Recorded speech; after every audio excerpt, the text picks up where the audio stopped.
entertainment. Brian Wilson, Mary Catherine Ham, today's newsmakers, and you, the Morning Majority. 105.9 FM. AM 630. WMAL. It's 7:07 on the Morning Majority. Brian Neiman here. It's Mary Catherine Ham here. Brian Wilson, out of town. Not here. Doing the Christmas thing. We are here to serve you, though. And we also have Peter Morici with us, University of Maryland economist. Good morning, Peter. Good morning. How are you? Hey, thanks for being here. So we've been talking. You just got married, did you? I actually got married in April, but I had a belated honeymoon a couple weeks ago. Congratulations. Thank you very much. So we've been talking and obsessing, perhaps, about the politics of the payroll tax cut extension. That's all there is to obsess about. The economics are extraordinarily simple. This really doesn't add anything to the economy, and if you pay for it by raising taxes on the wealthy or by cutting spending someplace else, you're kind of delaying the pain because you spend more money now. You give people money back, but most of these pay-for schemes, would take 5 years to play out. So they weaken the economy going forward. So do you think Republicans should have made the economic argument about this, about protecting Social Security, earlier and tried to win that way? I think the basic problem the Republicans have is they let the President and the Senate steal the initiative. They should have established early on that tax writing must originate in the House, and that they're not going to acknowledge crazy bills that come down from the Senate.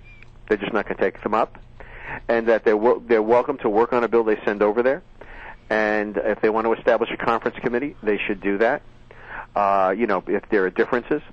But this business of the Senate, just leaving town and saying, pass our bill or go to heck, I mean, gee whiz, I guess they have a different view of the Constitution in Colorado than we do here in the East where it was written. But I think it's been more of a communications problem and a political problem than an economic problem. They should have basically written a bill that paid for it the way they wanted to pay for it, send it over there and saying, look, we're willing to compromise on this, but you can't write a whole new bill. All right, but I mean, didn't the House do that? I mean, they passed a bill that extended it for a year. Yeah, but they didn't press it. They didn't press it rhetorically. Basically, Boehner lets Obama win all the rhetorical arguments. Gingrich was correct yesterday when he said, "Give up now." Basically, pass something because they're in that kind of hole. But he got himself in that hole, all along by letting Obama treat him as he does. Like last August, when talks broke down, he came out in the White House and he made this statement. The president did, where he summons Reid and Boehner back. Yeah. Boehner always appears with 3 or 4 other people. I would have made a similar statement at the Speaker's residence. I'd set up a press room there and say, I'd like to remind the President of the United States that I head one branch of government, the People's Branch, and I'll be summoned no place. Tomorrow morning at 10 o'clock, I'm making lemonade. I'd be happy to use Splendor if that's what sweetens him suitably for him. But it's about time, Junior, you learn some manners. I'm tired of being summoned around like that. Who are you to speak to me that way? Yeah. Okay. Good luck with that. And frankly, I would have gone to the Oval Office privately, and that one Secret Serviceman that sits there all the time and say, I'd like you to ask your bodyguard to leave the room. And I told him that personally. And he'd have gotten all angry and mad, and he'd have gone out into the Rose Garden and blown up. And that's exactly what you finally want. Because Obama's so close all the time to becoming completely unglued, but he doesn't know how to unwind him. I mean, you and I deal with people like that all the time. It's fun to unwind them. Yeah, especially a guy. Really, I hate to sound. I'm not trying to degrade the conversation, but a lot of this has come down to who's got the more effective communicator. Yeah. No, there's no doubt about that. It's a matter of winning an argument. Well, there are serious people in the world who are concerned about the economy, and there are certain serious people in the world who are worried about the long-term health of this country. And that's what I want to focus on is, does this do anything for the economy? Well, then why do they fight it and fight it and fight it? Why not just say, you know what, it was a holiday, the holiday's over, when Christmas rolls around, the day after Christmas, we're going to take the tree down, or at least we're going to take it down by New Year's, and we have to move on. And no one makes that case. The whole problem with a payroll tax cut was, once you did it, how do you stop it? Right. It's like Japan had tax cuts like that year after year. What this does is it keeps the president from having to focus public attention on the structural problems he refuses to fix. The banks in New York remain dysfunctional. Dodd-Frank didn't fix the banks. The banks aren't making loans and they're trading like the Dickens. But yet he keeps saying, well, Dodd-Frank, the Republicans want to let him play by the old rules. Well, the old rules are better than the new rules. These are terrible. What's going on Wall Street now is worse than what went on before the crisis. With regard to China, the president acknowledges there's a problem.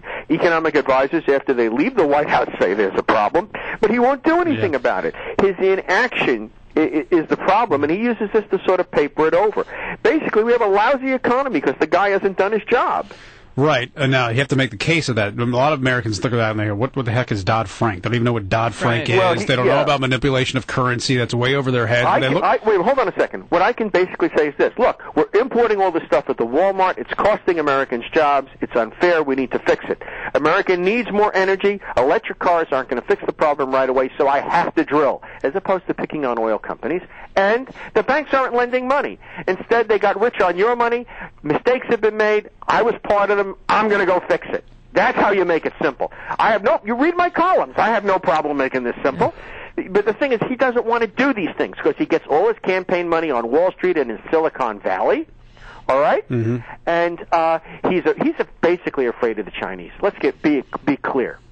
Because he said to Hu Jintao, there are levers at my disposal if you don't act. And Hu Jintao looked at him in the eye and didn't act. Well, let me ask you this. And he blinked. Was George Bush scared of the Chinese? And Mitt Romney or Newt Gingrich? There you go again. Now you're behaving like the Democrats. No, I'm not. No. He's not in office right now, and he's not running against George Bush right now. George Bush didn't do the job. That's why Obama's there. Then I'll ask you this, do you think that Mitt Romney or Newt Gingrich would be different on China?